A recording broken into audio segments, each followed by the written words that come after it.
Here's how to attach files in Remember the Milk. To upload an attachment, it's very simple. Click on the task you'd like to add the attachment to.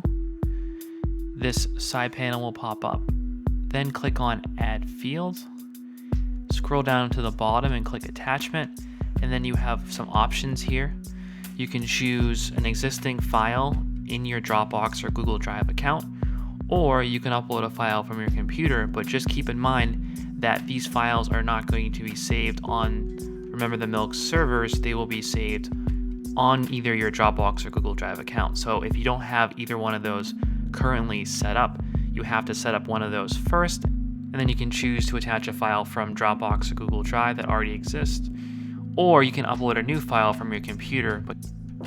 And to upload an attachment on your mobile device, click on the task, then click on that red plus button, click on attachment, and there you go.